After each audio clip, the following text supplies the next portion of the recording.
y alumnos. Vamos a empezar con el tema número 4 para los alumnos de segundo año del curso de biología. Vamos a avanzar el día de hoy el tema de evolución. Primero, ¿qué es evolución? Evolución es el cambio en la diversidad y en la adaptación de las poblaciones de organismos. Como también se puede llegar a entender, es la sucesión gradual y ordenada de cambios en el ADN. Ahora, ¿qué quiere decir esto? Cuando hay cambios en el ADN, va a haber cambios donde a nivel microscópico. Y al haber cambios a nivel microscópico, va a haber cambios a nivel macroscópico. Un ejemplo, digamos, si hubiera un cambio en el ADN, ya no tendría 5 dedos, tendría 6. Entonces, para algunos casos sería ¿eso qué sería? Una mutación. Entonces, ahora, ¿qué pasaría si para nuestra sociedad es necesario 6 dedos? Entonces, ¿qué sería? Una evolución.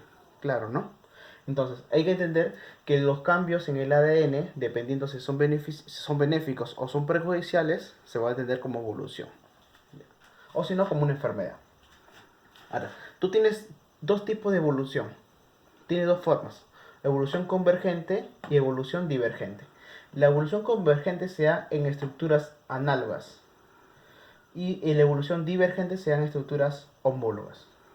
Estructuras análogas son órganos o estructuras que tienen su origen o su estructura diferente, pero su función es la misma. En la divergente es lo contrario. Entonces, vamos a hablar bien acá. Entonces, convergente, los órganos son diferentes, tienen diferentes orígenes, pero tienen una misma función. Por ejemplo, si hablamos de las alas, de la mariposa y de la paloma, entonces las dos, uno está formado por quitina, el otro está formado por proteínas, ¿qué más? Huesos, plumas. Entonces, la estructura es diferente, pero la función es igual. Por lo tanto, la evolución que ha sido es convergente, ¿no? Está convergiendo la evolución. Ahora, la evolución divergente. Esto se da en estructuras homólogas. Es cuando órganos de un mismo origen y de función parecida o diferente. Entonces, ¿qué es lo que quiere decir esto? A ver, hagamos acá. En nuestra evolución, digamos, los hemos originado ¿de dónde? De los peces. Los peces que se originan, los anfibios. Los anfibios que originan a los reptiles. Los reptiles originaron a quién? A las aves y las aves a los mamíferos.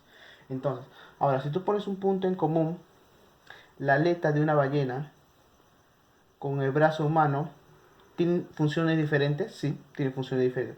Pero su estructura es parecida, sí. Tienen huesos. Esa es una extremidad superior. Entonces, son parecidas. ¿Es parecida qué cosa? Su estructura anatómica, pero diferente qué cosa? Su función. En cambio, en las convergentes, la estructura anatómica es totalmente distinta, pero las funciones son parecidas o iguales, ¿no? Claro, es tomar en cuenta eso, no olvidarse que es convergente y divergente. Ahora, la evolución tiene teorías para explicarlos. Entonces, una de las primeras teorías es la herencia de los caracteres adquiridos. La primera, también llamada la ley del uso y desuso. ¿Quién la formuló? La formuló Lamarck. Y publicó Filosofía Zoológica. Entonces, ¿qué quiere decir esto? Que los cambios son heredados de una generación a otra. Él explicó esta teoría por medio de la jirafa. Dice que al principio la jirafa tenía un cuello pequeño y al querer alcanzar las hojas más altas, estiraba su cuello y esa característica la pasaba a la siguiente descendencia. Entonces, y así intentaba estirar el cuello, pasaba y pasaba. Entonces, al final es como se logró que las jirafas hayan estirado su cuello. Entonces, así pensaba Lamarck. Por eso lo llamamos filosofía zoológica, ¿no? Entonces, no tenía ninguna base científica. Entonces, ahora hablamos con selección natural. Es la segunda teoría. La selección natural nos demuestra que esto no tiene ningún sentido. Es planteada por Charles Darwin y Wallace. Su teoría es publicada ¿en dónde? En El origen de las especies por medio de la selección natural. Así se llama su teoría. El origen de las especies por medio de la selección natural. Entonces se basa todo, la evolución en qué se basa en la selección natural. Entonces, ¿dónde lo hizo? En un viaje a Beagle. Postula que solo sobrevive la población más adaptada a las condiciones adversas. Entonces, digamos que en este lugar tenemos árboles y en este árbol botan unas nueces, bayas. Entonces, para que los animales se puedan alimentar necesitan un pico robustos. Por lo tanto, las aves que puedan romper esas nuez son las que van a poder alimentarse y reproducirse. Entonces, eso que es selección natural. ¿Y qué pasaría con las aves que tuvieran un pico delgadito? No van a poder romper, por lo tanto, esas aves o mueren o si no se van a ir a otro lado. Entonces, ¿qué ha pasado en ese momento? La selección natural. Entonces, la selección natural es manifestada por Charles Darwin igual, ¿no? Claro. Recuerde que su teoría es publica el origen de las especies por medio de selección natural, mientras que Lamarck habla sobre la ley del uso y desuso en filosofía zoológica. Ahora, una tercera teoría sería la teoría mutacionista, planteada por Hugo de Bryce en 1885. Según esta teoría, las nuevas especies surgen súbitamente, debido a mutaciones producidas al azar, de las cuales algunas son favorables y otras desfavorables. ¿Qué quiere decir? Digamos que hay un sapo, tienes un sapo ahí, le ha pasado alguna reacción, cualquier problema, y entonces de un momento a otro le comienzan a salir escamas. Sigue así un momento a otro y de un momento a otro le comienzan a salir alas. Entonces, ¿qué pasa? Su evolución es espontánea, les da brincos, entonces. Pero esta tiene una cierta parte de razón, pero de que es súbitamente está mal su teoría. Entonces, tenemos por último la cuarta teoría.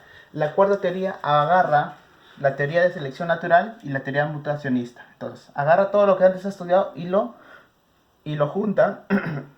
¿Y lo junta para qué? Para formar una teoría más, más acorde con la realidad, tanto con los avances científicos.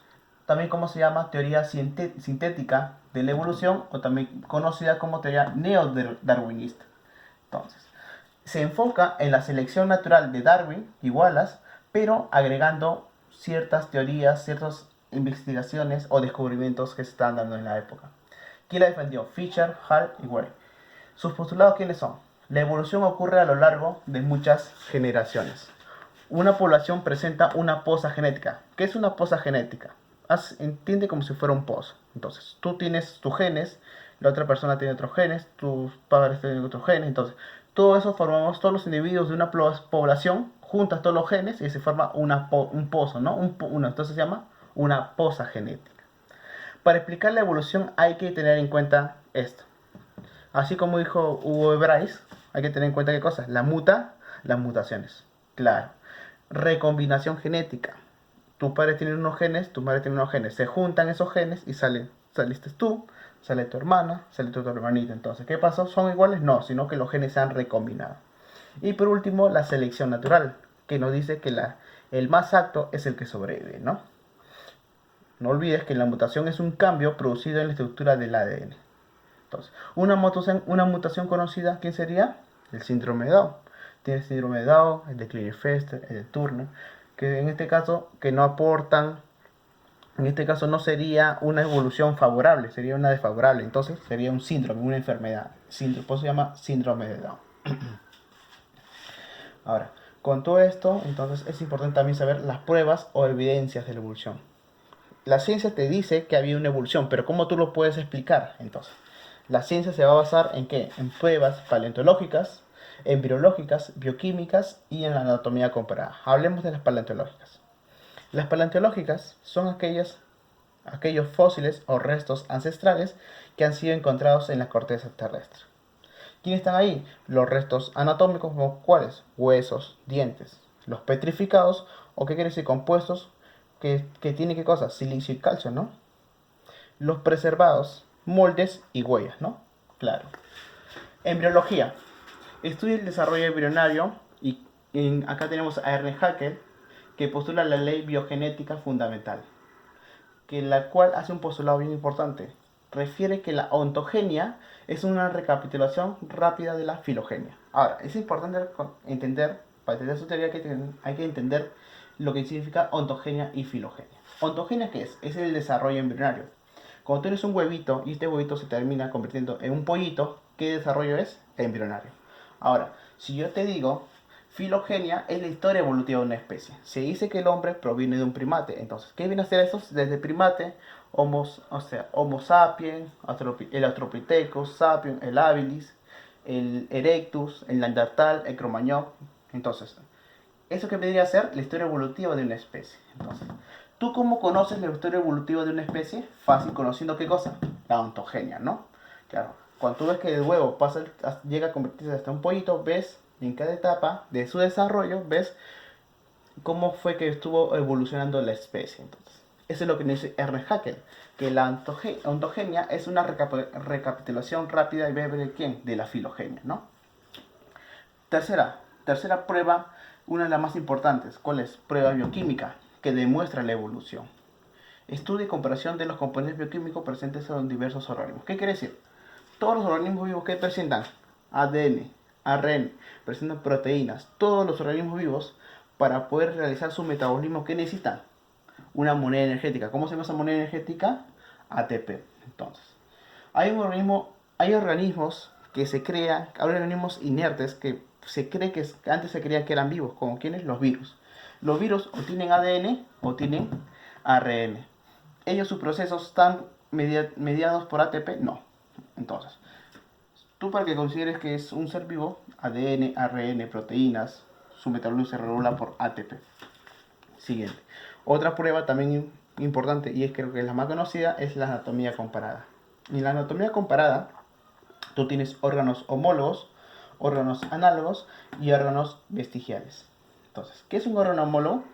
El órgano homólogo es todos órganos de distintas especies que tienen un mismo origen. O sea, pero tienen un origen un origen de, ¿cómo te puedo decir? En su evolución. ¿Qué quiere decir? Nosotros tenemos el brazo, pero antes nosotros, ¿a quién hacemos referencia? A los australopitecos, ¿no? Ahora, los monos, ¿a qué hacen referencia? ¿Quién es su antecesor? Los primates, ¿no? Igual, nosotros también, australopithecus, primates, antes de primates, ¿quién tenemos? Antes de eso somos mamíferos. Ahora, los mamíferos con los peces, tienes mamíferos y peces. En caso de los mamíferos, ¿para qué sirven las piernas? Para caminar, ¿no? Y los peces, ¿para qué sirven sus extremidades? ¿Para qué? Para nadar. Entonces, ¿qué serían ellos? Ellos, entonces, sus estructuras tenían algo parecido, pero ¿tienen funciones parecidas? No, tienen funciones diferentes. Entonces, sus órganos tienen estructuras parecidas. ¿Como quiénes? Las patas delanteras de quién? De las focas. Y las alas del murciélago. ¿Tienen estructuras parecidas? Sí, un poco. Tienen hueso, tienen carne, pero sus funciones son diferentes. Órganos análogos. Presentan estructuras diferentes, pero igual función. Entonces, las alas de un insecto con las alas de un murciélago. Sus estructuras son totalmente diferentes. Uno tiene quitina, el otro tiene huesos, proteínas. Entonces, por lo tanto, son estructuras diferentes, pero las funciones son iguales. Entonces, son quienes los órganos análogos, ya que tenemos los órganos homólogos. Uno último, ya para terminar, serían los órganos vestigiales o rudimentarios. ¿Qué son? Son órganos que ya no se utilizan. Por ejemplo, el apéndice, que esta parte en nuestro intestino, no tiene ninguna función. La muela de juicio, la tercera molar, tampoco tiene ninguna función. Hasta en algunos casos es molestosa, por lo tanto tienes que sacártela. El pelo, para nosotros ya no tiene ningún aporte el pelo, a menos que te quieras peinar, ¿no? Exacto, ¿no? O sea, no tiene ninguna función. Entonces, con esto terminamos la clase número 4 para los alumnos de segundo año, para el curso de biología. No se olviden de estudiar y repasar. Si en algún punto que no sabes o no me entendiste, vuelve a ver el video. O si no, puedes googlear o buscar en YouTube. Con esto terminamos y hasta la próxima.